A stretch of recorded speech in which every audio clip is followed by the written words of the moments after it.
warahmatullahi wabarakatuh. Apa kabar? Saya Herzbun Arif dari Forum News Network. Bagaimana kabarnya hak angket? Pasti sebagian besar dari Anda banyak juga yang bertanya-tanya, ini barang ini jadi apa enggak begitu ya? Karena hari ini kan juga itu banyak sekali berbagai elemen masyarakat itu yang mendatangi gedung MPR dan DPR dan mendorong agar hak angket itu segera digulirkan. Dan kemudian tentu saja target maksimalnya selain membongkar berbagai kecurangan melalui panitia khusus hak angket, ya ini hak angket pansus kecurangan pemilu, maka bila itu terbukti dan sebenarnya saya kira gampang banget cari bukti-buktinya itu kalau nanti DPR membuat pansus ya, itu ya Presiden Jokowi itu harus dimakzulkan dan kemudian kemenangan bukan kemenangan ya orang belum ditentukan ya, tetapi paslon 02 Prabowo Gibran itu diskualifikasi. Tidak boleh lagi ikut pemilu dan pemilu itu dilakukan terutama pilpres diulang dan yang maju itu hanya 2 pasang saja, yakni pasangan 01, yakni Anies Baswedan Muhaimin dengan paslon 03, Ganjar Pranowo dan Mahfud MD. Nah, tetapi selama ini kan banyak sekali narasi yang bermunculan, terutama dari berbagai pengamat yang kita bisa identifikasi sebagai pro pemerintah atau pro 02, juga termasuk sejumlah ahli hukum tata negara yang menyatakan bahwa enggak ini enggak tepat kalau kasus ini dugaan kecurangan pemilu ini dibawa ke pansus DPR karena menurut mereka yang tepat itu kalau ada persoalan sengketa pemilu, hasil pemilu, ya itu dibawa ke Mahkamah Konstitusi. Ini akal-akalan dari para pengamat untuk menggiring public opini bahwa eh, kasus ini sebaiknya dibawa ke Mahkamah Konstitusi. Tapi saya kira sudah jadi pemahaman umum dari pendukung paslon 1 dan pendukung paslon 3, demikian juga partai-partai koalisi di paslon 1 dan paslon 03 maksud saya ya. Mereka pasti menolak sebenarnya, nggak terlalu bersemangat lah ke membawa kasus ini ke Mahkamah Konstitusi karena ya bisa dipastikan bahwa Mahkamah Konstitusi itu tidak mungkin bersifat independen dan berani ngambil langkah-langkah dramatis gitu membatalkan hasil pemilu dan kemudian memutuskan pemilu ulang dan kemudian mendiskualifikasi paslon 02 Prabowo Gibran. Nah, bagaimana sebenarnya hak angket itu? Apakah ini jadi digulirkan atau tidak begitu? Karena ini kan kalau kita menyimak dari PDIP terutama yang disebut sebagai inisiator karena ini munculnya kan awalnya dari calon Presiden Ganjar Pranowo, itu terkesan kok maju mundur, itu katanya begitu banyak yang menilai. Tapi sesungguhnya tidak bisa disebut maju mundur karena seperti dikatakan oleh Pak Mahfud MD ini calon wakil presiden dari paslon 03 yang didukung oleh PDIP dan P3, ya bagaimana mau dimajukan karena sekarang saja DPR kan sedang reses ya, jadi belum ada persidangan. Kalau tidak salah mulai persidangan itu akan dibuka lagi tanggal kalau hari Senin depan itu hari apa ya? Ini berarti tanggal 1, sekarang berarti tanggal 4 dong ya persidangan. Jadi resesnya baru dibuka, mungkin jadi secara resmi persidangan itu akan dimulai tanggal 5 Maret. Nah, dari situ sebenarnya kita bisa menilai ini ya ini gembos atau tidak. Nah, yang ini Mahfud MD yang tadinya menyatakan bahwa tidak mau terlibat dalam urusan hak angket karena itu urusan domestiknya dari partai-partai, menyatakan bahwa hak angket itu, usulan hak angket itu tentu dalam hal ini kapasitas Pak Mahfud mewakili PDIP dan P3 itu makin mengeras bukan makin gembos gitu, dan Mahfud MD bahkan mengaku dia diminta untuk memberikan masukan-masukan gitu. Saya kira tepat ini karena bagaimanapun juga Pak Mahfud adalah ahli hukum tata negara. Cuma Mahfud tetap dalam posisi yang posisi awal, standing awal bahwa dia tidak akan terlibat dalam soal hak angket ini karena dia memang bukan anggota parpol. Jadi kata dia kalau dia itu akan memilih sebagai calon wakil presiden, sebagai kandidat calon wakil presiden ini, dia memilih jalur itu untuk mengajukan sengketanya ke Mahkamah Konstitusi. Dan soal ini pun dia optimis katanya di Mahkamah Konstitusi itu bisa dimenangkan. Kenapa? Karena bukti-bukti yang dimiliki tim pemenangan nasional Ganjar Mahfud itu sangat lengkap. Itu kata Pak Mahfud MD. Jadi dia Pak Mahfud MD menjamin ini akan jalan hak angket itu. Nah, bersama dengan itu juga, nah hari ini, ketika, bersama dengan Anies Baswedan di sebuah acara di Jakarta Utara, eee, Ketua Umum PKB yang juga calon wakil presiden dari, 01, Muhaimin Iskandar memastikan bahwa tim, parpol yakni Nasdem, PKB dan, PKS itu solid untuk tetap mengusung hak angket. Jadi tidak ada perubahan, seperti sikap semula ketika mereka waktu itu bertemu, ketika, Anies, Caimin bertemu dengan Ketua Umum Partai Nasdem Surya Paloh dan Ketua Majelis Syuro PKS Habib, Salim Segaf Al-Jufri. Jadi, mereka, tetap akan mengajukan hak angket. Ya kalau kemudian, di situ sudah ada, PKS, ada PKB, ada Nasdem, ada PDIP, apalagi kalau plus, P3 ya udah mantap ini karena, tadinya kan banyak orang yang memperkirakan bahwa, P3 itu mungkin yang akan gembos, itu karena mungkin P3 bisa dibujuk oleh Presiden Jokowi apalagi, Sandiaga Uno yang notabene sekarang masih menjadi menterinya Pak Jokowi, dia menyatakan dia siap untuk bergabung dalam pemerintahan, Prabowo, Gibran. Artinya ya ini membelot, tetapi seperti dikabarkan oleh Romah Hurmuzi ya, ini posisinya apa ya di P3 ini, dia Ketua Dewan Penasehat kalau nggak salah di P3, dia sudah berbicara dengan pelaksana Ketua Umum, P3 Mardiono yang menyatakan dia, akan memilih posisi mengarahkan posisi P3 itu berada di kubu oposisi. Kalau P3 berada di kubu oposisi ya dipastikan mereka juga akan bergabung, dalam, partai-partai yang mengajukan hak angket.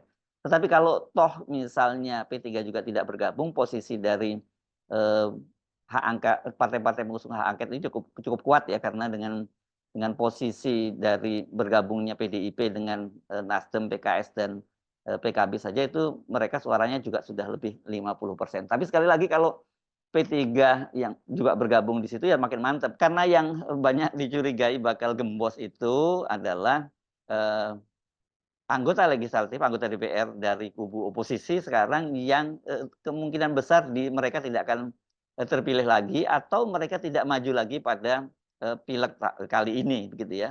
Dan ini gampang, rumornya macam-macam katanya, ini tentu, namanya rumor ya, saya juga tidak punya bukti yang cukup kuat, tapi rumornya kencang sekali bahwa untuk satu anggota DPR yang bersedia menyeberang, dari oposisi menolak untuk mengajukan hak angket itu disediakan budget sampai 10 miliar. Tapi saya kira kalau 10 miliar untuk anggota, DPR RI sekarang pencalonan anggota DPR RI ya ini cuman balik modal saja ya karena angka untuk maju sebagai calon anggota legislatif DPR RI itu memang sangat sangat mahal gitu. Nah, tapi yang begini-begini saya kira itu memang penting diantisipasi. Nah, itulah dia makanya kemudian sekarang ini, banyak orang yang mencermati rencana pertemuan antara Ibu Megawati Soekarno Putri, Ketua Umum, PDIP dengan, Pak Yusuf Kalla. Kita harus lihat Pak Yusuf Kalla itu dalam 2 posisi. Pertama, dia adalah sebagai pendukung Anies Baswedan, tetapi jangan lupa bagaimanapun juga Pak Yusuf Kalla itu adalah tokoh, Golkar yang sampai sekarang punya pengaruh, terutama untuk Golkar Indonesia bagian timur pengaruhnya masih sangat kuat. Jadi sangat mungkin gitu ya, kalau kemudian Yusuf Kalla kenceng bertemu dengan Megawati untuk membahas soal hak angket, bukannya tidak mungkin yang justru dari pembelotan itu dari partai-partai Golkar. Karena itu kemudian, Idrus Marham mantan, sekjen dari, Partai Golkar yang kalau sekarang jabatannya apa ya? Dia ini setelah keluar dari penjara itu karena kasus korupsi ya di KPK waktu itu. Kalau nggak dia penasihat Bapilu begitu ya di Golkar. Dia mewanti-wanti, Pak Yusuf Kalla itu jangan sampai ketika bertemu Megawati itu mengatasnamakan Golkar. Kata dia begitu. Karena kalau, dalam kapasitas apa Pak Yusuf Kalla mengatasnamakan Golkar? Nah, ini saya kira Pak Yusuf Kalla paham soal itu ya, tanpa mengatasnamakan Golkar pun, tapi tetap orang melihat, bagaimanapun juga Pak Yusuf Kalla adalah representasi tokoh Golkar, tokoh senior Golkar, terutama untuk Indonesia bagian timur. Jadi kalau Pak Yusuf Kalla kemudian bertemu dengan Ibu Megawati dan kemudian makin solid ini hak angket, ya pantas kalau kubu Golkar juga agak rada khawatir. Begitu juga bukan hanya Golkar, saya kira kubu paslon 02 termasuk kubunya Pak Jokowi itu juga, sangat khawatir. Nah, ini kan sebenarnya yang paling khawatir tentu saja Pak Jokowi, karena ujung-ujungnya itu kalau kita lihat memang yang disasar hak angket ini selain kecurangan pemilu, kalau dampaknya kemudian terbukti bahwa Pak Jokowi itu melakukan kecurangan yang terstruktur, sistematis dan masif, itu ya dia bisa dimakzulkan. Sementara, bagaimana dengan nasibnya Pak Prabowo, kita nyebutnya Prabowo gitu ya, walaupun praketnya Prabowo di Gibran, mungkin saja bisa terjadi deal-deal politik gitu. Jadi bahwa, oke Pak Jokowi dimakzulkan, tetapi itu tidak mengganggu atau tidak mempengaruhi, posisi Pak Prabowo yang sekarang ini sementara diprediksi akan memenangkan Pilpres 2024.